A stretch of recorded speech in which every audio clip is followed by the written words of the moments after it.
Chapter 9. The Queen of the Field Mice. "We cannot be far from the road of yellow brick now," remarked the Scarecrow, as he stood beside the girl, "for we have come nearly as far as the river carried us away."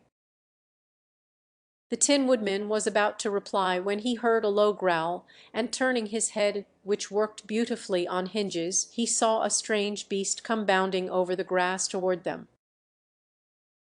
It was, indeed, a great yellow wild cat, and the woodman thought it must be chasing something, for its ears were lying close to its head and its mouth was wide open, showing two rows of ugly teeth, while its red eyes glowed like balls of fire. As it came nearer, the Tin Woodman saw that running before the beast was a little grey field mouse, and although he had no heart he knew it was wrong for the wild cat to try to kill such a pretty, harmless creature. So the woodman raised his axe, and as the wild cat ran by he gave it a quick blow that cut the beast's head clean off from its body, and it rolled over at his feet into pieces. The field mouse, now that it was freed from its enemy, stopped short, and coming slowly up to the woodman it said, in a squeaky little voice, "Oh, thank you. Thank you ever so much for saving my life." "Don't speak of it, I beg of you," replied the woodman. "I have no heart, you know, so I am careful to help all those who may need a friend, even if it happens to be only a mouse." "Only a mouse!" cried the little animal, indignantly. "Why, I am the queen of all the field mice." "Oh, indeed," said the woodman, making a bow. "Therefore you have done a great deed, as well as a brave one, in saving my life," added the queen. At that moment several mice were seen running up as fast as their little legs could carry them, and when they saw their queen they exclaimed, "Oh, your Majesty, we thought you would be killed. How did you manage to escape the great wild cat?" They all bowed so low to the little queen that they almost stood upon their heads. "This funny tin man," she answered, "killed the wild cat and saved my life. So hereafter you must all serve him and obey his slightest wish." "We will," cried all the mice in a shrill chorus. And then they scampered in all directions, for Toto had awakened from his sleep, and seeing all these mice around him he gave one bark of delight and jumped right into the middle of the group. Toto had always loved to chase mice when he lived in Kansas, and he saw no harm in it. But the Tin Woodman caught the dog in his arms and held him tight, while he called to the mice, "Come back! Come back! Toto shall not hurt you."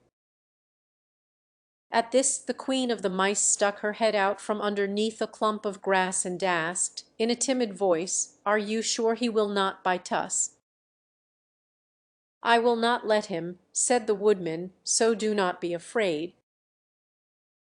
One by one the mice came creeping back, and Toto did not bark again, although he tried to get out of the woodman's arms, and would have bitten him had he not known very well he was made of tin. Finally one of the biggest mice spoke. "Is there anything we can do," it asked, "to repay you for saving the life of our queen?" "Nothing that I know of," answered the woodman, but the Scarecrow, who had been trying to think, but could not because his head was stuffed with straw, said quickly, "Oh, yes, you can save our friend, the Cowardly Lion, who is asleep in the poppy bed." "A lion!" cried the little queen. "Why, he would eat us all up." "Oh, no," declared the Scarecrow, "this lion is a coward." "Really?" asked the mouse. "He says so himself," answered the Scarecrow, "and he would never hurt anyone who is our friend." If you will help us to save him, I promise that he shall treat you all with kindness." "Very well," said the Queen, "we trust you. But what shall we do? Are there many of these mice which call you Queen and are willing to obey you?" "Oh, yes, there are thousands," she replied. "Then send for them all to come here as soon as possible, and let each one bring a long piece of string." The Queen turned to the mice that attended her and told them to go at once and get all her people. As soon as they heard her orders, they ran away in every direction as fast as possible. "Now," said the Scarecrow to the Tin Woodman, "you must go to those trees by the riverside and make a truck that will carry the lion." So the Woodman went at once to the trees and began to work, and he soon made a truck out of the limbs of trees, from which he chopped away all the leaves and branches. He fastened it together with wooden pegs and made the four wheels out of short pieces of a big tree trunk. So fast and so well did he work that by the time the mice began to arrive the truck was all ready for them. They came from all directions, and there were thousands of them, big mice and little mice and middle-sized mice, and each one brought a piece of string in his mouth. It was about this time that Dorothy woke from her long sleep and opened her eyes. She was greatly astonished to find herself lying upon the grass, with thousands of mice standing around and looking at her timidly.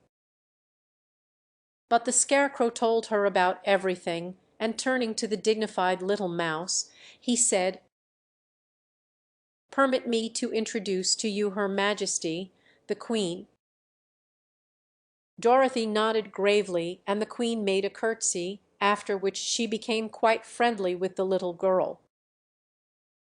The Scarecrow and the Woodman now began to fasten the mice to the truck, using the strings they had brought. One end of a string was tied around the neck of each mouse and the other end to the truck. Of course the truck was 1,000 times bigger than any of the mice who were to draw it, but when all the mice had been harnessed, they were able to pull it quite easily. Even the Scarecrow and the Tin Woodman could sit on it, and were drawn swiftly by their queer little horses to the place where the lion lay asleep. After a great deal of hard work, for the lion was heavy, they managed to get him up on the truck.